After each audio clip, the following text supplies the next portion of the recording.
नमस्कार। बहुत बहुत स्वागत है आप सभी का।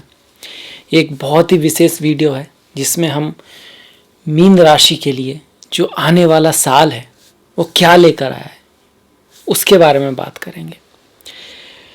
पूरे साल के बारे में अगर बात करनी हो तो सबसे ज़्यादा महत्वपूर्ण कौन होता है? राहु, शनि और गुरु। यही वे तीन ग्रह हैं जो साल को डिसाइड करते हैं कि गोचर में साल हमारे लिए क्या लेके आ रहा है। जो गोचर से आइडिया हो सकता है उसके बारे में तो ये तीन ही ग्रह हैं। इसमें भी अगर हम देखते हैं तो इस साल की शुरुआत में ही शनि बदल जाएंगे और पूरी साल फिर वहीं रहेंगे अपनी मूल त्रिकोण राशि कुंभ में, तो उनका गोचर बहुत ही महत्वपूर्ण है। उसके बाद अप्रैल में 20 अप्रैल को गुरु महाराज मीन राशि से अपने मित्र की राशि मेष राशि में चले जाएंगे, जो भी एक बहुत महत्वपूर्ण परिवर्तन है जो अगले 8 महीने फिर रहेगा आपका। मई, जून, जुलाई, अगस्त, सितंबर, अक्टूबर, नवंबर, दिसंबर आगे भी चलेगा, पर इस साल के एंड तक जाएगा।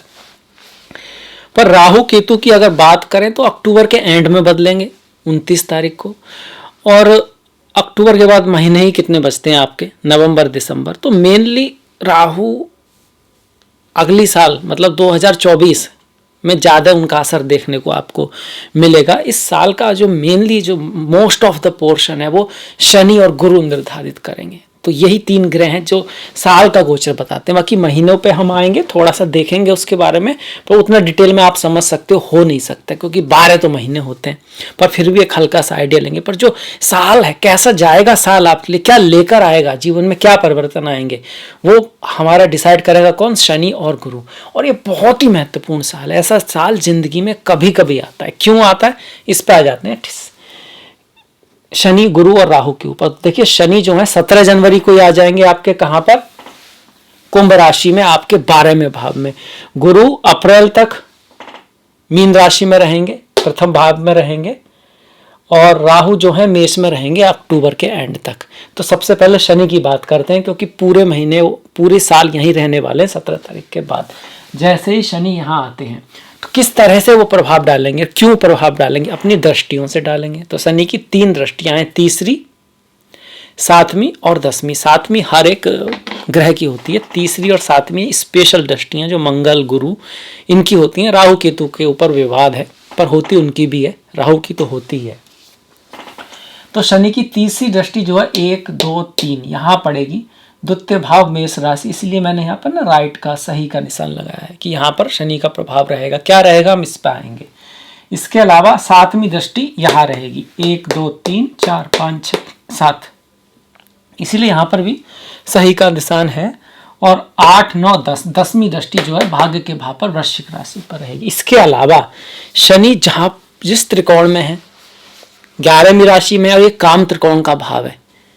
3, 7, 11 मिथुन, तुला और कुंभ, ये काम त्रिकोण का निर्माण करते हैं। तो एक काम त्रिकोण में खुद बैठे हुए हैं शनि महाराज, और दूसरा, तीसरा और 7वां मतलब मिथुन और तुला, इन पर भी शनि का प्रभाव रहेगा।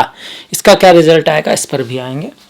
और इसके साथ साथ शनि जिस भाव से अष्टम है वहां पर आमूल चूल परिवर्तन लाते हैं, ट्रांसफॉर्मेशन लाते हैं, बड़ा बदलाव लाते हैं। पुरानी चीज़ों को समाप्त करते हैं, नई चीज़ों की शुरुआत करते हैं। तो वो राशि पड़ रही है कर्क, क्योंकि कर्क से कुंभ तक 11वां भाव है। 1, 2, 3, 4, 5, 6, 7, 8। किसी का बाई चांस कर्क राशि हो और कुंभ लग्न हो, या फिर कुंभ राशि हो और कर्क लग्न हो, तो उनकी लाइफ में अमूल चूल परिवर्तन आता है। बहुत बदल जाती है उनकी लाइफ। शुरू की और बाद की लाइफ बहुत बड़ा अंतर होता है। ये एक नज़रिया है देखने का। तो साल में भी ऐसा ही कुछ होने वाला है इस हिस्से से संबंधित। तो चलिए शुरुआत करते हैं। सबसे पहले 12वें भाव में गए हैं तो भाई शनि 7.5 शुरू होगी, और मीन वाले सभी परेशान हैं, सुन भी रहे हैं भाई 7.5 आ रही है, क्या होगा क्या होगा। सबसे पहली बात तो कोई भी 7.5 ना अच्छी होती है ना बुरी होती है। थोड़ी सी हार्डशिप, मेहनत, हार्डवर्क, उसके लिए तो तैयार रहना चाहिए। और ज़िंदगी भी वही है। अगर कोई प्रॉब्लम ही नहीं चाहिए, एकदम शांति चाहिए, कुछ हो ही ना, कोई दिक्कत ही ना आए, तो देखिए वो तो जब ही हो सकता है व्यक्ति कुछ सीख ही ना रहा। कुछ भी सीखेंगे तो फेल भी होंगे और दिक्कत भी आएगी। जहाँ तक हम सीख रहे हैं तो असफलता भी सफलता ही है। एक बार जब एडिसन थे, अपना प्रयोग कर रहे थे बल्ब बनाने का, तो करीब 800 बार फेल हो चुके होंगे। तो किसी सभा में गए थे तो उनका बहुत मजाक बनाया गया, बहुत उनका मजाक उड़ाया कि इतना मूर्ख साइंटिस्ट है जो भी है, कि मतलब इतनी बार तो फेल हो चुका है। तब फिर उन्होंने बताया भी फेल नहीं हुआ हूँ मैं, मुझे पता लगा है कि इन 800 तरीकों से अभी बल्ब नहीं बनता है, और प्रयास करना है। हर एक असफलता मुझको सिखा रही है कि इस तरीके से तो नहीं होता, फिर दूसरा तरीका, इससे तो नहीं होता, फिर तीसरा तरीका। तो असफलता से भी हम सीखते हैं। ये बात मैंने क्यों कही, क्योंकि 7.5 की शुरुआत है तो कुछ गलतियां हो सकती हैं, पर जरूरी नहीं है। अगर शनि महाराज जहां पर बैठे हैं, मतलब 12वें भाव में, यहां पर आपके अष्टक वर्ग में शनि के अच्छे पॉइंट हुए, पहली बात। दूसरी बात, शनि पर शुभ ग्रहों की दृष्टि हुई, शनि गुरु के साथ हुए, शनि पर गुरु का प्रभाव हुआ आपकी कुंडली में, शनि स्ट्रांग हुए, नवामशा में उनकी अच्छी स्थिति हुई, तो ये 7.5 आपको बना के जाएगी, उठा के जाएगी, मेहनत करा के जाएगी। शनि की 7.5 सीढ़ी की तरह होती है। किसकी तरह? सीढ़ी की तरह। यहां मैं इसको बना देता हूं सीढ़ी, ताकि आपकी समझ में आए मैं क्या कह रहा हूं। अगर कोई व्यक्ति सीढ़ी पे चलेगा ऐसे करके, तो यहां जाके उसको क्या लगेगा? रास्ता रुक गया, आगे ऑब्स्टिकल है, आगे रुकावट है। और अगर वो अपने आप को अपग्रेड नहीं करता, वो अपने आप को उठाता नहीं है, अगर वो अपनी क्वालिटियों को बढ़ाता नहीं है, वो सीखता नहीं है, तो गिर जाएगा, चोट लग जाएगी। पर अगर वो पढ़ाता है तो ऊपर पहुंच गया लाइफ में, कुछ सीख लिया, कुछ समझ लिया। ठीक इस तरह फिर से ये होता है 7.5। 7.5 आपको निखारने आती है, संवारने आती है, और निखर के संवर के सोना कुंदन होता है, कोयला हीरा होता है, और मनुष्य कुछ बनता है, कुछ सीखता है। तो ये तो आ गया शनि का 12वें भाव में। इसके साथ साथ 12वें भाव खर्चे का, देख थोड़ा बहुत खर्चा आपके पास आएगा। 12वां भाव फॉरेन लैंड का, विदेशों से आपका संबंध बन सकता है, आप बाहर जा सकते हैं, विदेश जा सकते हैं। अगर आप ऐसा खुद ही चाह रहे थे, बहुत ही बढ़िया बात है, तो फिर इसके चांसेस जरूर बन रहे। व्यय का है, हॉस्पिटल का है, तो देखिए स्वास्थ्य का थोड़ा ध्यान रखना होगा। ये भाव संन्यास का भी है, ये भाव जो है विश्राम का भी है, ये भाव चीज़ों के खो जाने का भी है। तो कुछ खो सकता है, ये भी है, पर ये भी दिखाता है आपको स्पिरिचुअलिटी, अध्यात्म में रुचि आ सकती है। ये भाव आपको सिखाना चाहता है कि आप आलस से ना करें, आप एडिक्शन की तरफ ना जाएं, 12वें भाव की जो नेगेटिव चीज़ें उनसे दूर रहें। इसके साथ साथ शनि की जो दृष्टियां हैं द्वितीय भाव पर आ रही है, धन के भाव पर आ रही है, परिवार के भाव पर आ रही है, जहां पर राहु लगभग पूरे साल बैठे हैं। तो ये मेन कंसर्न है इस साल का कि मीठी वाणी बोलिए, ऐसी वाणी बोलिए मन का आपा खोए, औरों को शीतल करे आप हो शीतल होए। परिवार में लड़ाई झगड़े से बचना है, मन अलग नहीं होने चाहिए, है ना।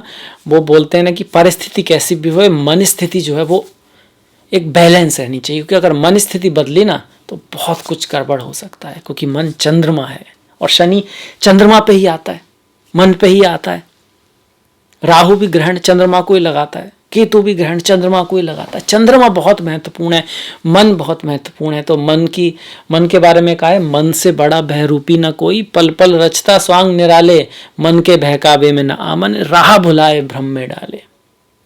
तो मन तो पानी की तरह है, उसमें जो मिलता है वैसा हो जाता है। मतलब काली रंग गिर जाए तो पानी काला हो जाएगा, नीला तो नीला, गुलाबी तो गुलाबी।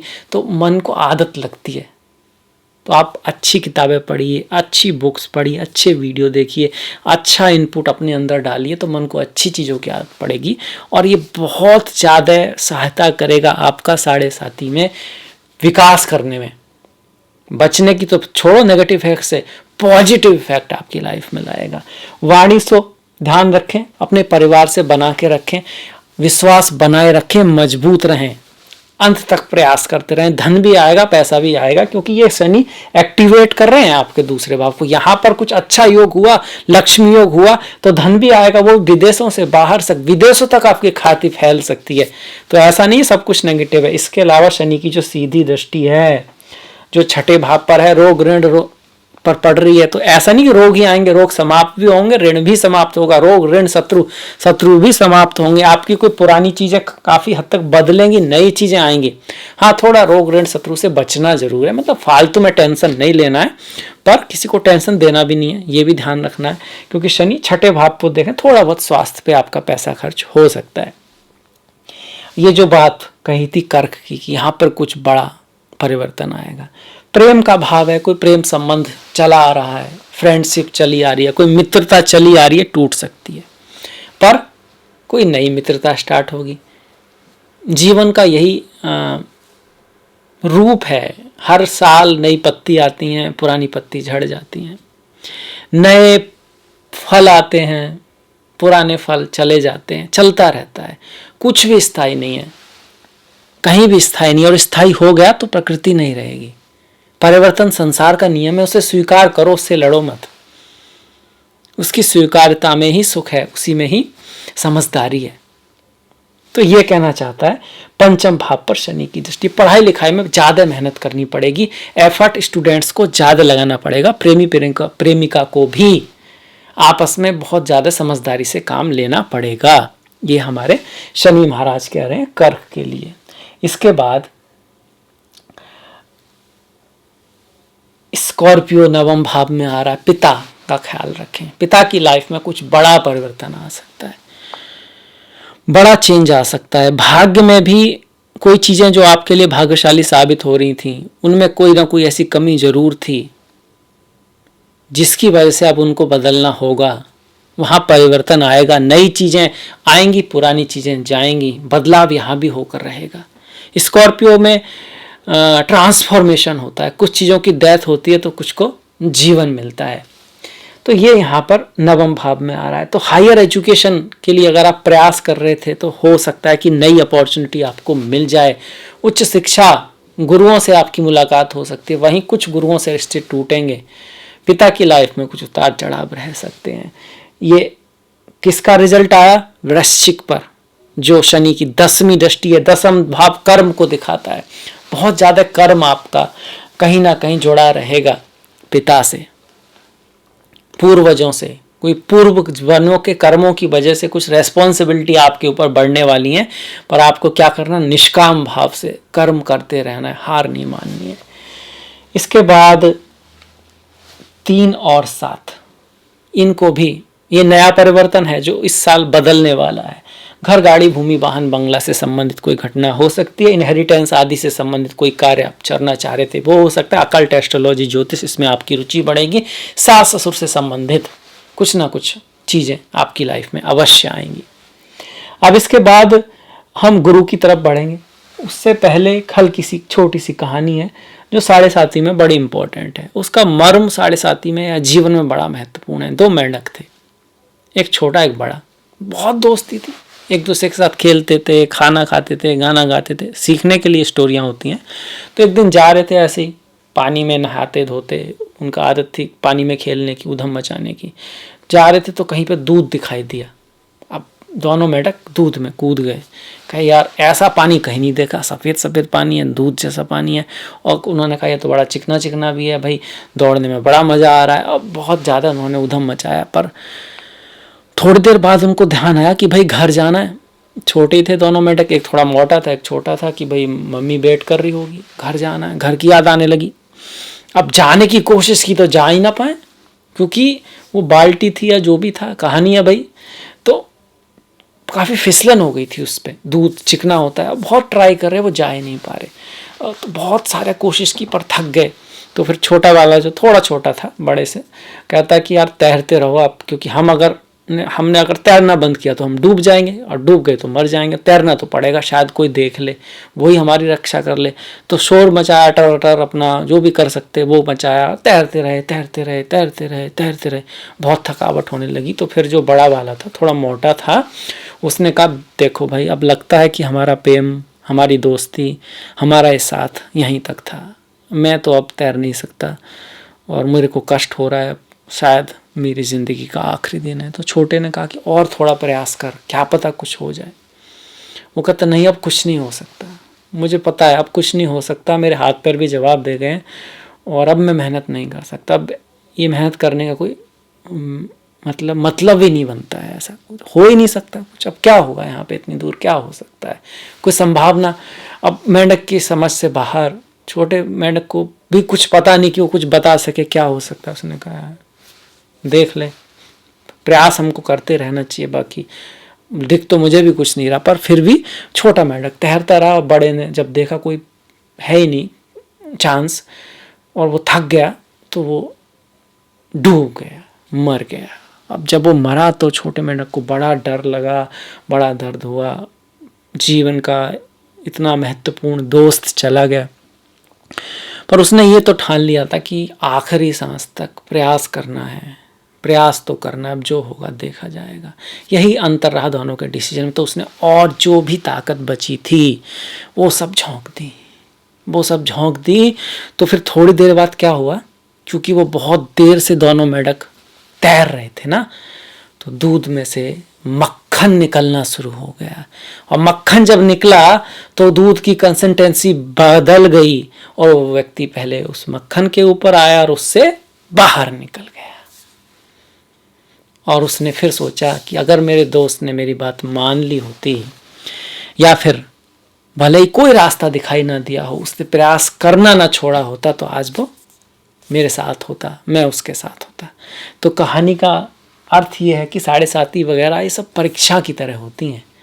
जो हार गया, जिसने हार मान ली, हार उसी की होती है, नहीं तो इनसे जो निकलता है ना वही इतिहास रचता है। तो परीक्षा भी ऐसी होती है, कठिन होती है, पर प्रयास जो करता है, जो सीखता है, फिर उसको डिग्री भी मिलती है समाज में। यही कहा गया, शास्त्रों में भी यही लिखा है कि साढ़े साथी आपकी एक परीक्षा है। उसको जितने उल्लास के साथ, जितने उन्मत्तता के साथ, जितने पॉजिटिविटी के साथ, हर प्रॉब्लम से जितना आप सीखते हुए चलोगे, उतना फिर बाद में आपको रिवॉर्ड्स मिलेगा।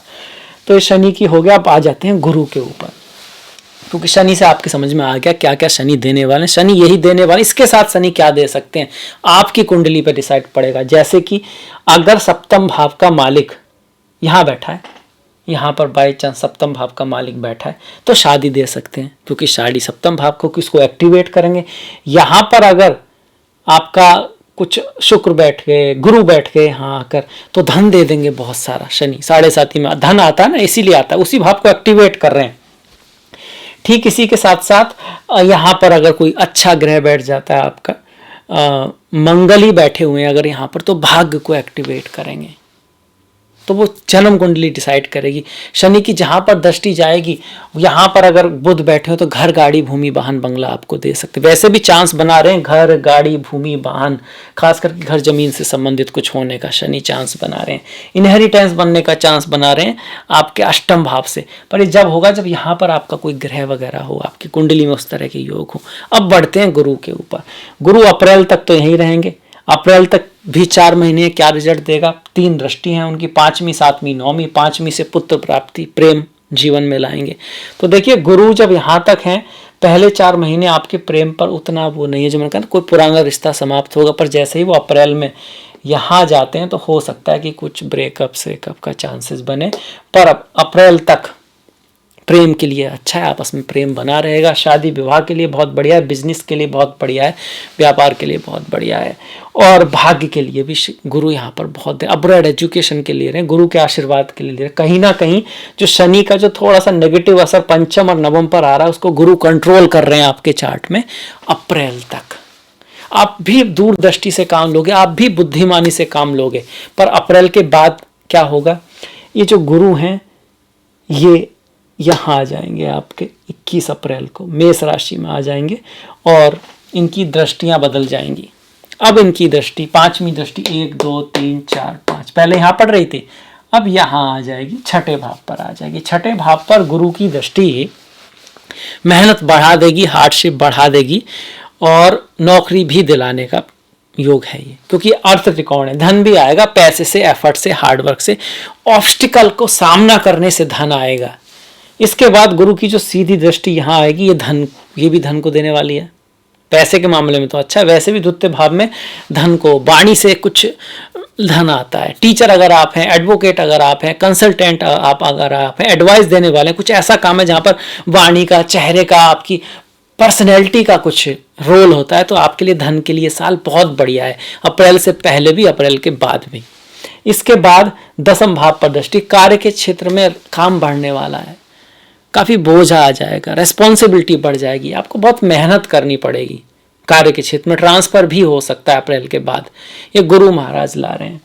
साथ में यहाँ पर गुरु और राहु साथ में रहेंगे, तो ऐसा नहीं कि आप जैसे ही गुरु यहाँ आएंगे तुरंत गुरु चंडाल योग बहुत एकदम बन तो तभी जाएगा, एक्टिव हो जाएगा। उसका ज्यादा रिजल्ट आपका 10 मई से लेकर 10 जून तक रहेगा, उसमें भी 25 मई से 1 जून तक गुरु चांडाल योग थोड़ा सा रहेगा। धन के मामले में कुछ आप गलत डिसीजन लेने की संभावना है, लालच में अगर आपने डिसीजन लिया तो।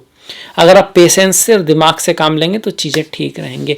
वाणी का थोड़ा ध्यान रखना है। जब गुरु चांडाल योग है उसमें अपने गुरुओं से, पिता से आपका थोड़ा मतभेद हो सकता है, उसके बारे में थोड़ा ख्याल रखें। इसके साथ साथ जो है आप ये कह सकते हो गुरु का गोचर फिर भी कहीं ना कहीं शनि के गोचर को बैलेंस कर रहा है। ये जो भाव होते हैं ना, दूसरा और 12वां, ये बैलेंस वाले होते हैं। मतलब 7.5 इस साल आपके लिए कुछ खास नेगेटिव लेकर नहीं आएगी, ना ला पाएगी। अगर कुंडली में ही कोई बुरे हुए लोग हुए तो अलग बात हुई, अन्यथा ये 7.5 आपको सिर्फ ऊपर लेकर जाएगी और आपको बस हिम्मत नहीं हारनी, आपको बस प्रयास करते रहना है।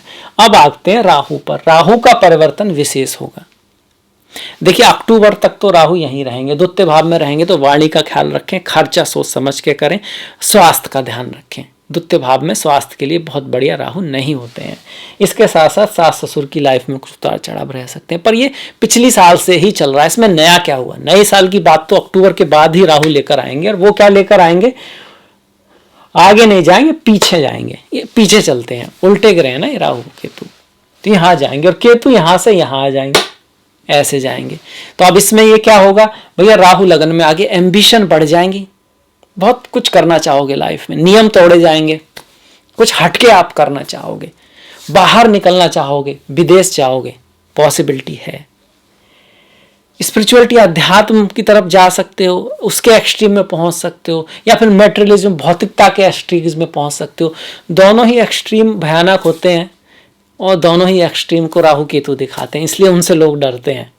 राहु केतु सन्यासियों को भी दिखाते हैं, केतु खासकर, पर राहु भी अगर किसी को लगन लग गई धर्म की, स्पिरिचुअलिटी की, तो फिर सब कुछ छोड़ के उसी के पीछे चल देते हैं। राहु ज्ञान के भी मतलब अगर पीछे पड़ जाए तो उनकी प्यास बुझती नहीं ना, इसलिए सिर्फ सर ही है, वो धड़ तो है नहीं। तो राहु ये दिखा रहे हैं, वो भी मीन है, मीन में है। मीन में राहु बहुत ज़्यादा अच्छा नहीं मानते हैं, इमेजिनेशन थोड़ी रहेगी और मतभेद थोड़े रह सकते हैं, और डिफरेंस ऑफ ओपिनियन, खास करके प्रेम के लिए और अपने लिए और अपने जीवन साथी के बारे में थोड़ा सा आपको धैर्य से काम लेना है, जल्दबाजी से काम नहीं लेना है, क्योंकि आपको अपने बारे में भ्रम पैदा कर सकते हैं और अपने जीवन साथी के प्रति भी भ्रम पैदा कर सकते हैं। केतु सप्तम भाव में, राहु यहां पर।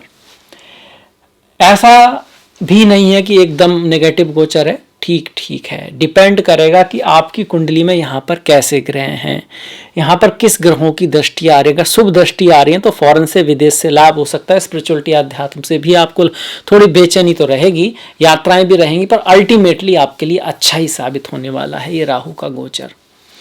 खासकर कि धन के बारे में ध्यान रखना है, एक्स्ट्रा खर्च कराएंगे, क्योंकि द्वितीय भाव से 12वें भाव में है। इससे अगर गिने तो 12 पड़ता है, यहाँ से गिनो ना, 1 2 3 4 5 6 7 8 9 10 11 12, धन का खर्च कराएंगे, ये तो है। और अगर हम यहाँ से गिनते हैं तो अष्टम है, लड़ाई झगड़े से आपको बच के रहना, इन दो चीज़ों का खास ख्याल रखना है तो ठीक रहेगा। आपके प्रयास से आपको रिजल्ट दिलाएंगे, आपके प्रयास का आपको रिजल्ट मिलेगा। कम्युनिकेशन आदि के लिए अच्छे हैं। घर, भूमि, वाहन, बंगला बनाने में भी राहु आपकी हेल्प करेंगे, उसके मामले में भी ठीक है। लाभ भी आपका रहेगा, ऐसा नहीं कि लाभ के लिए खराब है, तो ऐसा नहीं सब कुछ खराब है, ये सारी चीज़ें आपको राहु देंगे। अब आ जाते हैं महीने वाइज कैसा होगा, ओवरऑल पिक्चर आपको समझ में आ गई। अब कुछ विशेष घटनाएं देख लेते हैं। साल का है भाई, पूरी साल का, तो सूर्य ग्रहण पड़ेगा 24 अप्रैल और 14 अक्टूबर को। 24 अप्रैल का जो है वो मेष राशि में, और 14 अक्टूबर का जो है वो कन्या राशि में होगा। चंद्र ग्रहण आपका 5 मई तुला को और 28-29 अक्टूबर को पड़ेगा मेष में। ये इस साल के ग्रहण पहले साल से कम है, ये ठीक है, नॉर्मल है, तो ये अच्छी बात है। जब ज़्यादा ग्रहण हो तो महामारी, विनाश, इसकी ज़्यादा संभावना हो जाती है। इसके बाद साल की शुरुआत से अगर हम लेके चलें, करियर को अगर हम देखें तो देखिए, करियर जो है आपका गुरु से रिलेटेड है, यहाँ पर गुरु हैं, तो गुरु पहले यहाँ पर रहेंगे फिर यहाँ पर रहेंगे, तो अप्रैल से पहले और अप्रैल के बाद दोनों ही जगह कहा जाए तो अप्रैल तक जो है आप पद प्रतिष्ठा समान समाज में स्थिति के ऊपर ज़्यादा फोकस रहेगा, आपका पढ़ाई लिखाई पे ज़्यादा फोकस रहेगा, पार्टनरशिप पे ज़्यादा फोकस रहेगा, धर्म और ज्ञान बुद्धिमत्ता इन सब पे आपका ज़्यादा फोकस रहने वाला है, और आपकी पदोन्नति का चांसेस भी यहाँ पे बना है, ऐसा मतलब हम कह सकते हैं। और ख़ास कर कि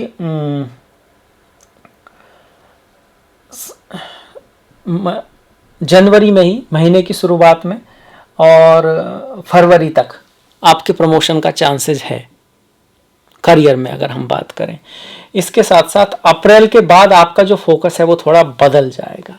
आप रोग ऋण शत्रु थोड़े से बढ़ेंगे, एफर्ट बढ़ेगा, हार्डवर्क बढ़ेगा, मेहनत बढ़ेगा, धन के लिए प्रयास आपको ज़्यादा करना पड़ेगा, पर ओवरऑल रिजल्ट अच्छे रहेंगे। प्रयास बढ़ जाएगा, एफर्ट बढ़ जाएगा, हार्डवर्क बढ़ जाएगा करियर में।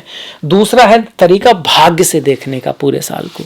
भाग्य के स्वामी मंगल हैं, तो साल की शुरुआत में मंगल वक्री हैं 12 तारीख तक, 12 तक हैं, हाँ जी 12 तारीख तक वक्री हैं, तो 12 तारीख तक थोड़ा शांत रहिए, भाग्य कोई बहुत तेजी से साथ नहीं देगा। और 17 तारीख तक मैं तो कहूँगा जनवरी तक कोई बहुत बड़ा डिसीजन, एकदम नई साल आई है तो कई बार हम बहुत बड़ा डिसीजन लेते हैं ना, तो ऐसा नहीं करना है, क्योंकि मंगल और बुध बकरी चल रहे हैं। पर 12 के बाद जो है मिथुन राशि में पहुंच जाएंगे मंगल, आपके यहाँ पहुंच जाएंगे, और यहाँ पर उनका जाना घर जमीन खरीदने का योग बनता है, करियर के लिए भी शुभ है। इसके ये कब तक रहेगा आपका, ये आपका रहेगा 9 मई तक। 9 मई के बाद मंगल जाएंगे यहाँ पर, ये भी राजयोग है और यहाँ पर ये शुभ योग है, लक्ष्मी का योग है। पर जब ये यहाँ पर जा रहे हैं आपके जो कि आपके जाएंगे 10 मई से लेकर 30 जून तक, तो बच्चों के लिए बढ़िया है, पढ़ाई लिखाई के लिए अच्छा है, एजुकेशन के लिए अच्छा है, काम में कोई चेंज आ सकता है। इसके बाद मंगल यहाँ आएंगे, आपके रोग ऋण शत्रु को समाप्त करेंगे। छठे भाव में भी मंगल का गोचर अच्छा होता है, पर चूंकि भाग्य का स्वामी है तो थोड़ा एफर्ट, हार्डवर्क, मेहनत जरूरत पड़ेगी, कंपटीशन आएगा। अब कंपटीशन आएगा तो हार्डवर्क करना ही पड़ेगा। और ये कब तक रहेगा सिंह राशि में, ये रहेगा आपका 1 जुलाई से लेकर 17 जुलाई तक। सिंह राशि मंगल के मित्र सूर्य की राशि है, तो अच्छा है।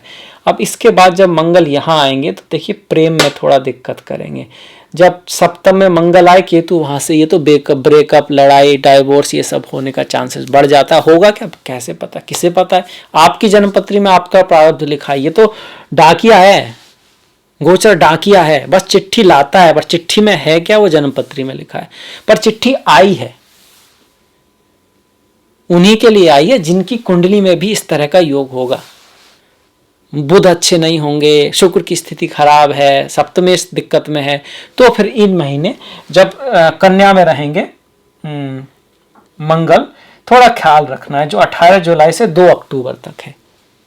बिजनेस के मामले में अगर हम बात करें तो अच्छा है, बिजनेस के लिए बढ़िया, फॉरेन अपॉर्चुनिटी आ सकती है और धन भी आएगा, क्योंकि भाग्य के स्वामी है यहाँ पर मंगल, धन के स्वामी है, उसके लिए अच्छा है, बिजनेस पर्पज के लिए अच्छा है। इसके बाद वृश्चिक में जाएंगे, पर उससे पहले तुला में जाएंगे अष्टम में, और ये अष्टम में जब जाएंगे आपके 3 अक्टूबर से लेकर 15 नवंबर तक, ये भाग्य थोड़ा कम साथ देगा, मेहनत थोड़ी ज़्यादा होगी। धन के मामले में आपको कोई भी निर्णय सोच समझ के लेना है, हालांकि इनहेरिटेंस वगैरह आपको मिला सकते हैं। इसके बाद जब भाग्य इस भाग्य में ही होगा तो बहुत बढ़िया, हालांकि नवम में मंगल का गोचर अच्छा नहीं मानते, पर अपनी ही राशि में बैठे तो भाग्यशाली अपॉर्चुनिटी आएंगी ही आएंगी, कुछ ना कुछ बड़ा होगा, अच्छा होगा। यहाँ बैठकर मंगल फॉरेन अपॉर्चुनिटी भी लाएंगे, प्रयासों से आपको रिजल्ट मिलेगा। और घर जमीन से संबंधित, कोई रियल एस्टेट से संबंधित कोई बड़ा काम जो होने वाला था, आप कर रहे थे, हो नहीं पा रहा था, वो निमट सकता है, कोई बड़ा परिवर्तन आएगा यहाँ पर, क्योंकि एक तो शनि का असर रहेगा वृश्चिक में, नई चीज़ों की शुरुआत होगी, ऊपर से मंगल भी कुछ ऐसा करें। पर ये नई चीज़ की शुरुआत करेंगे तो कोई पिछली चीज़ एंड भी होगी, कोई चीज़ जो आप प्रयास कर रहे थे, हो नहीं पा रही थी, तो वो हो जाएगी, मतलब उस कठिनाई का एंड हो गया, उस तरह से। इसके बाद धनु में जाएंगे, और देखिए धनु में तो पूरी फिर नई साल ही आ जाएगी यहाँ पर अगले साल। तो ये रहेगा आपका मंगल का। मंगल बहुत इंपॉर्टेंट, तो देखिए, मंगल के आधार पर हमने काफ़ी कुछ पूरे साल के बारे में बताया। इसके साथ साथ धन की बात करें तो अच्छा साल है, लगभग पूरा साल बढ़िया धन के हिसाब से। करियर के हिसाब से देखा जाए तो भी मेहनत है, ऑब्स्टिकल है, पर अल्टीमेटली अच्छा है, कोई ऐसी दिक्कत नहीं है। पढ़ाई लिखाई के मामले में एफर्ट की आवश्यकता है। प्रेम के मामले में ठीक है, कोई ये नहीं कह सकते बहुत ग्रेट है, पर अप्रैल तक थोड़ा ज़्यादा है। स्वास्थ्य की बात करें तो स्वास्थ्य के लिए बीच का है, आपको ध्यान तो रखना होगा स्वास्थ्य का। स्वास्थ्य मतलब मानसिक स्वास्थ्य भी जरूरी है। जिसने हिम्मत मारी, हारी नहीं मारी ना, हारी नहीं हिम्मत, उसकी जीत होनी है आज नहीं तो कल, क्योंकि वो रास्ता ढूंढ ही लेगा, ऐसे नहीं तो कहीं और से रास्ता निकलेगा। कोई तो रास्ता होगा, अपने आप को अपग्रेड करेगा, कुछ ना कुछ तो सीखेगा। हारता अक्सर वही है जो हार मान लेता है। खैर, सारे महीने हमने देख लिए एक तरह से, और इसके बाद जो बचता है वो हर महीने हम कवर करेंगे। उसमें सारा महीना हर डिटेल में होगा आपका। और आई होप आपको ये वीडियो समझ में आया होगा, अच्छा लगा होगा, और आपको इससे कुछ सीखने को भी अवश्य मिला होगा। तो मैं अभी आपसे विदा लूँगा, आपसे मुलाकात होगी नेक्स्ट वीडियो में। अगर आपको ये वीडियो अच्छा लगा है तो प्लीज़ लाइक कीजिएगा, सब्सक्राइब कीजिएगा, और घंटी वाला बटन दबाना मत भूलिएगा। आपका सहयोग बहुत महत्वपूर्ण है, बहुत ज़रूरी है, उसको इसी तरह से बना के रखिएगा। डिस्क्रिप्शन में लिंक दें इंस्टाग्राम आदि का, तो आप चाहें तो वहाँ पर भी फॉलो कर सकते हैं। नेक्स्ट वीडियो तक अपना ख्याल रखें, अपनों का ख्याल रखें, सभी का ख्याल रखें। नमस्कार।